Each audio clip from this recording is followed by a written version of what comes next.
happening, everybody? I'm back. It's me, your resident supervillain, Mr. J. Washington, and I'm here with my preview for the Crisis on Infinite Earths crossover that will be happening on the CW. Now, this is the big annual event that the CW does with the Arrowverse shows. So that's Arrow, The Flash, DC's Legends of Tomorrow, Batwoman, and Supergirl. This year, Black Lightning himself, not the show, himself will be added into the fold. And so this epic crossover, because of the magnitude of it, is going to be 5 days, I believe. I know it's 5 shows, but I think it's 5 days. And it's so massive what is happening. So I wanted to come on here and do my preview for it, because this, y'all already know, if you follow me on the Mad Titan podcast, you know I'm covering all of it. So I wanted to give you all a breakdown of what's going on. First of all, Crisis on Infinite Earths started as a comic series which was written by Marv Wolfman and created by both Marv Wolfman and George Perez. It is legendary. I think it spawned like 5-6 years, maybe a little bit longer. Please forgive my mistake in my math. But I'm going to give you the actual synopsis breakdown of what it is I'm going to read from it, alright? So here it is. The conflicting stories of the DCU are explained as a multiverse, containing many parallel universes and alternate versions of the characters, with the primary DC continuity referred to as Earth 1. That is the main Earth in which we see Barry, Oliver, and now Batwoman on, okay? So that's how it's going to tie into the show.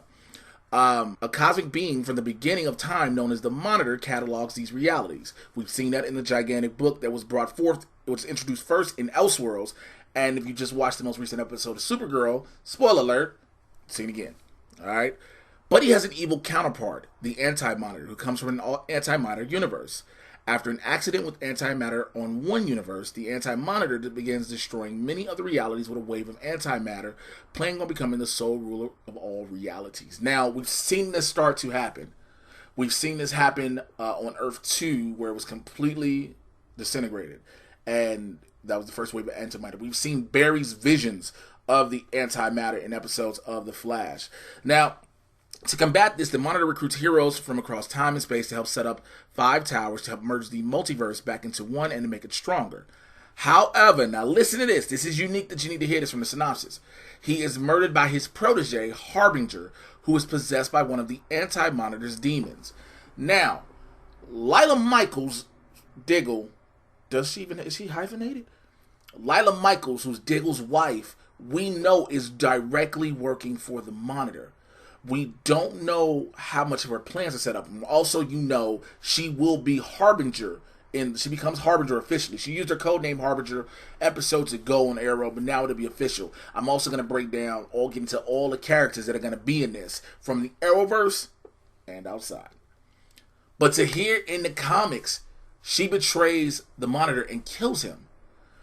I wonder how they're going to play that same role, because now, if you've been watching Arrow and you've been following the show, Lila has been seemingly playing both sides. But now in the recent episode, she's like, I had to teach you a lesson. We had to teach you a lesson that things are for the greater good, Oliver. And even Laurel. And so it'll be interesting to see if they play this. Now, here we go again. His death, being the Monitor, releases enough energy to project the last 5 parallel Earths into a protective limbo. The Anti-Monitor recruits Psycho Pirate to his cause. Remember, he was seen in Elseworlds, so he plays a key part. He was not just introduced to be introduced. Also, we saw what happened at the end of Elseworlds. So he is a key element in this as well, infusing him with part of his power to manipulate the heroes of Earth 4, Earth S, and Earth X against the rest. This fails when all 5 Earths enter into the Limbo universe. Now, we will see Earth X again. Remember from the Crisis on Earth X crossover the year prior, that was when we had the Nazis versions. And we will see the Nazi version of Oliver. And I believe, I'm not 100% sure we're going to get the Overgirl, Nazi version as well. But we will get the Black Arrow version of that. Now, Harbinger then recruits heroes from the remaining Earths to lead an assault on the Anti-Monitor in the antimatter universe, using Alexander Luthor Jr.'s, Lex Luthor's, powers to open a portal between the Limbo and Antimatter universes. Now, if you've been following this well, the Monitor has been definitely coordinating with Lex Luthor because he believes in Luthor's genius and what Luthor can do. Again, the Monitor has his plans. He knows potentially about the Anti-Monitor that's coming, has not told anybody yet. Maybe he's told Lila, right? Cool. Pariah tracks down the antimatter at his fortress, and the heroes destroy a converter powered by stellar energy to destroy the last 5 Earths. The injured Anti-Monitor retreats, and Supergirl dies. Now, Pariah is Harrison Wells Nash, which we've seen. If you followed the most recent episode of Supergirl, again, as I was mentioning, he has found the location officially of where the monitor was. We saw that in previous episodes of Flash. But he now gets it open, and what seems like a wave of dark matter as a wave of light brings him in. So this is how he'll probably become the Pariah, because also, earlier in the Supergirl episode, this is the most recent one as the time of this recording, December 2nd, John Jones tells Malefic, his brother, when he's about to leave back to Mars, you were always meant to be the Pariah, but now you are the promise. Nash Wells is the Pariah. Okay. It also says Supergirl dies. That is not going to happen. That is the one thing in a lot of this that is not going to happen. Now, there's so much more. One of the big things about this is in the comics, the Flash dies. Silver Age Flash dies, right? Everybody keeps going back to the article. Flash disappears in Infinite Crisis. And yes, there is a picture of Barry on there, right? It does not say which Flash. So, let's help break it down. I believe the Flash that dies, a Flash will die, and it will be Jay Garrick. It'll be the way we finally say goodbye to John Wesley Shipp's character. I also believe, of course, Oliver will die and sacrifice himself because the show's ending. Arrow's ending. So, before I go any further, let me go into all of the characters that will be involved from the Arrowverse. From the Arrowverse, I have to make sure I make that notation first. The Green Arrow, Spartan, Black Canary, Black Siren, Green Arrow 2, which is Mia Smoke, Connor Hawk, Wild Dog, somebody please shoot him in the fucking face. Lila Michaels is Harbinger, as I said. From the Flash, of course, The Flash, Reverse Flash, Harrison Nash Wells. So Tom Cavanaugh's pulling double duty. Killer Frost, of course, Elongated Man, Vibe, Cisco will get his abilities back. Iris West Allen, Pariah, which is a third Harrison Wells. So I believe he is the Harrison Nash Wells, or maybe another one. Let me double check and make sure. Yeah, I think it might be him. Who knows? The Flash from Earth 90, which is Jay Garrick. Well, no, I'm sorry. The Flash from Earth 90 is John Wesley Shipp as his TV Flash. My apologies, as his TV version of the Flash. Now, yes, he is the Jay Garrick we see, right? But he's also the original Flash from the 90s CBS series. Remember, Warner Brothers and DC and CW are doing something amazing when they're not just utilizing the Arrowverse shows. They're bringing in as much as they potentially can from all of the DC libraries, from film, television, even animated. It is surreal, okay? From Supergirl, you're getting Supergirl, Alex Danvers, and Brainiac 5, Martian Manhunter, Lex Luthor, Lena Luthor, Superman, Lois Lane, Kelly Olsen, Dreamer, and Allura Zorel. Here's what's interesting about Allura Zorel. Erica Durance, who was known for playing Lois in Smallville, will be doing double duty as well. She'll be playing both of those roles. Also, Brainiac has a part in this too, in the synopsis, but we'll get into that later. From Legends of Tomorrow, White Canary, Heatwave, The Atom, John Constantine, Jonah Hex, Zari Tomas, who won't be the same Zari. She's from another time period. Like, she's from Earth 2049, where Mia Smoke and William and Connor Hawk are from. Steel, that's in the Legends of Tomorrow. Also, Batwoman, Batman Bruce Wayne, who will be played by Kevin Conroy, who is going to be the Kingdom Come version of Batman, right? Alongside the Kingdom Come version of Superman with Ray Palmer, played by Brandon Routh. Smallville Superman, Smallville Lois Lane, which I have to make sure I let y'all. Alright, so check this out. This is going to hurt people when I tell you this. Smallville Superman, Smallville Lois Lane. Tom Welling, yes, is back in the Crisis. If you follow me on the Mad Titan podcast, if you follow me here, you know I've been telling people that before it was announced. I knew it back in San Diego Comic-Con. Before it was officially announced, I kept telling y'all it was happening. Here comes some disappointing news. He will not put on the suit. I hate to break it. I've been dropping stuff for y'all to help you get ready, and I think people need to prepare themselves for that instead of the seeing it and getting upset like, yo, he didn't pull the suit, and I'll tell you why a lot of this is going to happen. Okay, I'll get to it. I also mentioned Black Lightning will be involved. Robin. So Burt Ward is reprising his role as Robin from the 1960s Batman TV show. Ryan Choi, who becomes the new Adam, who will take over for Ray Palmer.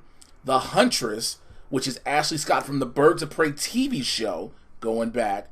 Jim Corrigan, who is Constantine's allies, and you never really saw him, but he'll be there. Also, Stargirl. Now, Courtney Whitmore is getting her own show that's going to air both on the CW as well as the DC Universe. They're going to introduce her in the crossover, which will be good because it'll help steer people to DC Universe. Alexander Knox, which, this is interesting because he was the reporter. He was the reporter in the Tim Burton Batman movies, in both Batman and Batman Returns. So it does tie in those universes. Now, I know the question beckons, will we be getting Michael Keaton or Michelle Pfeiffer? Not sure. We'll see. The Monitor, who's been a part of this always, and the Anti-Monitor.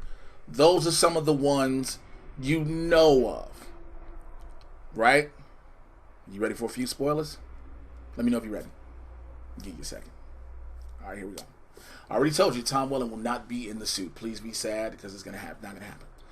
You're going to see a lot of these heroes from other TV shows and universes. Now, I know the question is, will Linda Carter be Wonder Woman? Because she is Wonder Woman, as well as she was the president, and she's the president in Supergirl currently. She'll be in her suit. You're going to get, you may not get the Titans, you might get a Flash guy, or you might get something. You won't, this is how you'll get Titans, Doom Patrol, and probably them. When the call goes out to the multiverse, in the Batcave, you'll see a bunch of TV screens like you normally do, and all of the Earths will pop up. That's when he sends the call out to, when Batman sends the call out to the multiverse. That's where you're going to get that from. Okay? So you might see Titans on the screen, Doom Patrol on the screen. You may even see Swamp Thing on the screen. Okay? So that's how you'll get those. A lot of people you will see in this crossover, by the way. We're hearing all these names. We're hearing all these people. And there's some people I didn't tell you because I want to save that really, really for surprise. So I gave you a couple spoilers. That was it. They will only be on screen for a moment. Now, you cannot possibly give all of these people something to do that aren't really major characters within it all.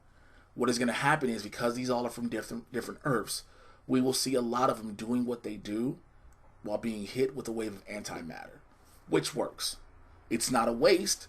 It's literally, we're wiping out the infinite Earths. So for people like, ooh, that's what's happening. So you'll get that. You'll see people gone, whisked away. Okay?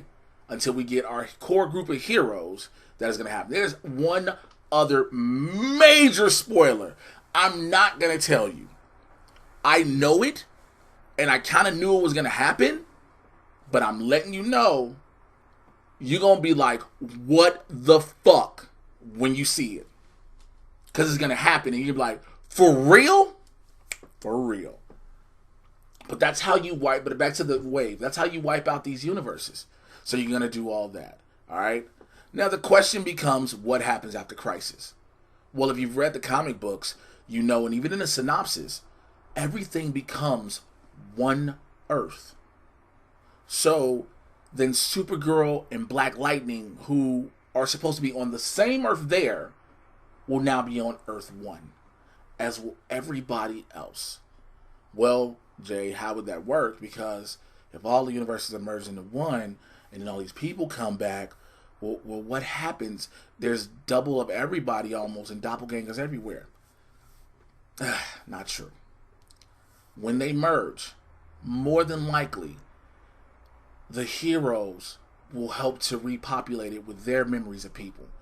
Just enough people in each version where they all come together, and then to them, everything was simultaneous and instant, and they don't realize they were gone, and so now they're living the world together, but the heroes will know. That's a possibility. Because if you think about it, we've got about an infinite number of universes. And so, if all of those come back, and all the people come back, and they're all on one world, then the world is extremely overpopulated, and basically it's like walking in a nightclub on a night a super popular DJ is there, or a celebrity is there, who everybody believes the celebrity gonna see them when they only got the people they with, and probably drag one or two women out the audience, have them get drinks, and that's how it goes. But like, don't expect it's gonna be a major way it's gonna turn around. All right. these episodes, you are going to have to watch them all. And I say that mainly as a reminder to myself because I gotta watch Batwoman. I know, right? Batwoman is the first one to kick it off. And I want to support, as I always do with these crossovers. It's no secret, I am both a fan and friend to many people on all of the shows. And so I definitely want to support them as a comic book geek, as a nerd myself. Like, yo, I'm here for it, so it's just going to happen. This is going to be unique. It went through 4 shows before. Now it's going through 5. And it's one giant storyline to end all the worlds. It is literally the purpose of that. This is the way now DC can have continuity as similar in a sense to Marvel. Now, I know a lot of people going to watch this and be like, yo, Jay, why are you bringing up Marvel?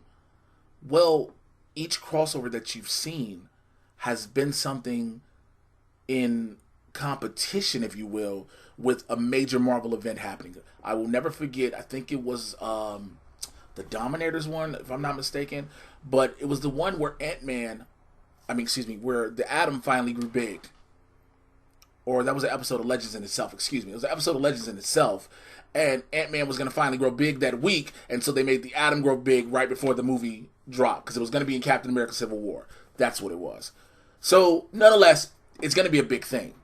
But now you have one universe to play with, which is smart, because we kept talking, a lot of us talked about how the DCEU, as far as the films are going, as opposed to the Arrowverse. And granted, they still will stay separate. I mean, I wish they kind of had a connectivity. But the television world, everything will flow. So all of the TV shows. Now, granted, again, we go from 6 to 5 after, I believe it's January when Arrow ends. By the time the crossover hits, everybody will be officially on their winter break. Now, the shows that are airing as I'm recording this aren't going to their winter finale, and then they'll all come back. I think it's mid-January or so. So, overall, this is going to be exciting. It's going to be interesting. I am also going to be here live on my channel doing an after show after the very first episode. I'll do it after the first or the second, because if I'm not mistaken, I think they're going to do Supergirl as well. So I'll do it after Supergirl. Okay, so I'll do it after Supergirl. I'll be here live. I'm expecting to have a guest or two to come into my little studio.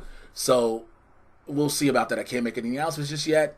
Pushing forward. If I can't get them here, one of them here physically, I will try to bring them in via Skype. So we shall see. But that does it for my preview of the Crisis on Infinite Earths crossover on the CW. I want to know what your thoughts are and expectations about the crossover in the comments below. So like, subscribe, click on the notification bell.